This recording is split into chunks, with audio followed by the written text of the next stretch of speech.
20 to 5 the time. Well, yesterday, police were called to a state school in Townsville, and it appears the school actually was put into lockdown for a brief period of time after reports surfaced that a couple of men were in possession of firearms nearby. When police investigated, they found a pair walking the street in possession of what appeared to be firearms, but later were confirmed to be actually gel blasters. Both men were taken into custody. No charges have been laid to this point. This isn't the first time that police have been called to an incident that involved people carrying gel blasters in public. These are a type of toy gun that, as the name suggests, actually shoot gel balls. The main problem with these toys is that they resemble real guns. Aaron Odell is the owner of Lord of War Gel Blasters, who not only sell gel blasters but also import them.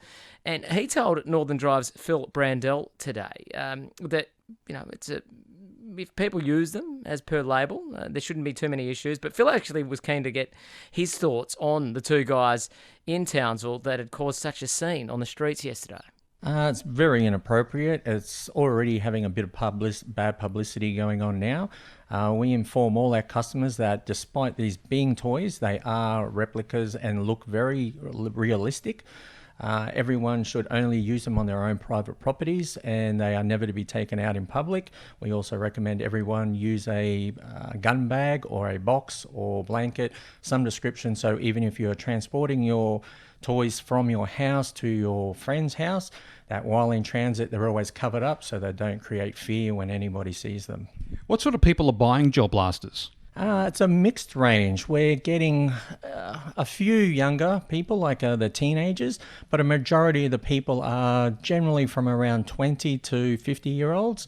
3/4 male, 1/4 female. Mainly tradies, work. It's a very broad spectrum of people. There is no real set characteristic. We've even had retiree pensioners in here buying them. So it is all walks of life. Are there any state rules or even federal rules or regulations regarding the ownership of gel blasters? No, at this point they are classed as a toy, so anybody can have them.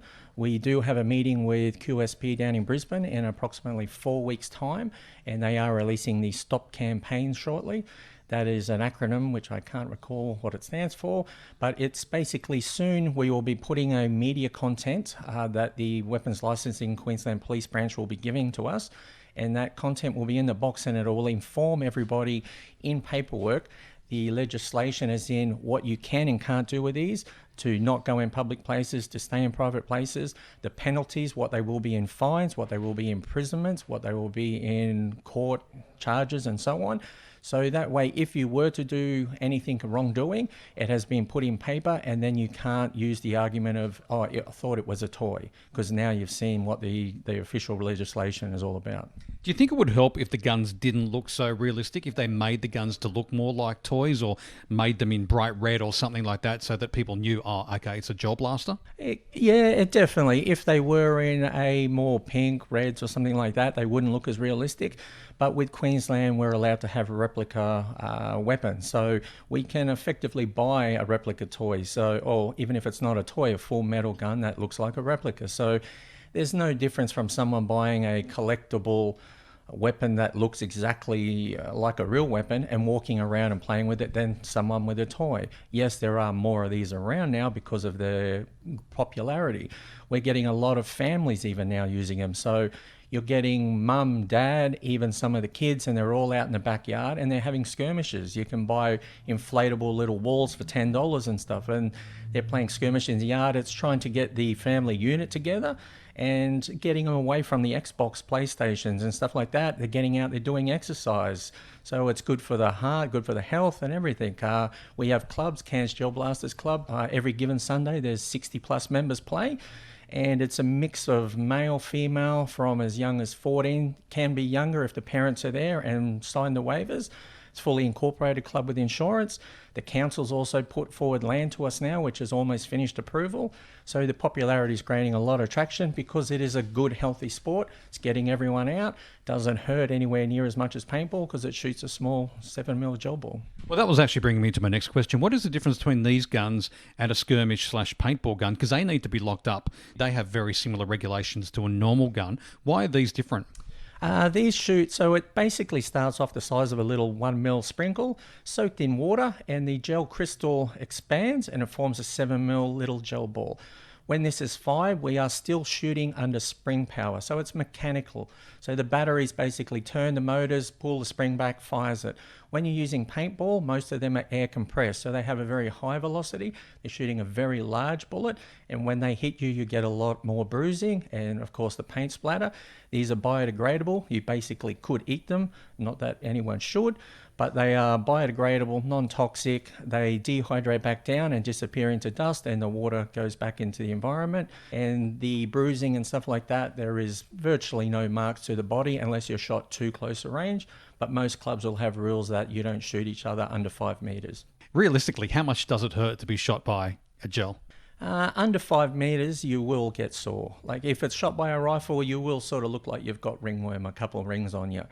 That'll dissipate probably within a day, but over 5 meters, you'll basically get similar to a mosquito bite, a small welting on you, give you a sting for maybe about 3 or 4 minutes at tops, and then after about 15 minutes, the welt will be gone away and you won't have any markings. It's only really when it's shot in too close proximity. Everyone's told that they shouldn't shoot that close. You do get a few mates and stuff like that might go beyond and shoot a little too close. Would you mind shooting me with one right now? Yeah, I could shoot you with one. We can shoot if you use something like the pistol. Something that's not going to hurt too much, but just to see what it feels like. Yep, I can shoot you with a pistol. The pistols are about 50% the power of the rifle, so they're not very strong. They're very soft. They're not hurtful at all. Okay, let's do one. Okay, so right now I'm standing, what's that, about 6, 7 meters, 8 meters? About 8 meters. Now I'm going to turn my back on Aaron, and I just want one shot in the back. Just one. Don't nail me. Okay. Yeah, ready, go. Oh, that wasn't too bad. Yeah, it's just like, I don't know, like someone swatting a mozzie on the back. The pistols are very popular amongst families if they're playing with children and that, because the pistols you can shoot and they won't leave marks, they don't hurt very much. It's not till you go up to the larger rifle styles like the M4s, AK-47, stuff like that. That's when they have more power and then they will hurt more. At that range you'll have a red mark on your back for about 15 minutes if you're getting shot with a rifle, as opposed to the Glock just then, you won't have any mark. Now, you're also saying how much you guys are importing at the moment, so business must be going well. How much of this stuff are you selling? Yes, we do very well. We bring it in direct from China ourselves. We go to China, bring it in by the shipping container, and we bring those shipping containers in quite regularly. Presently, we distribute in far north Queensland only.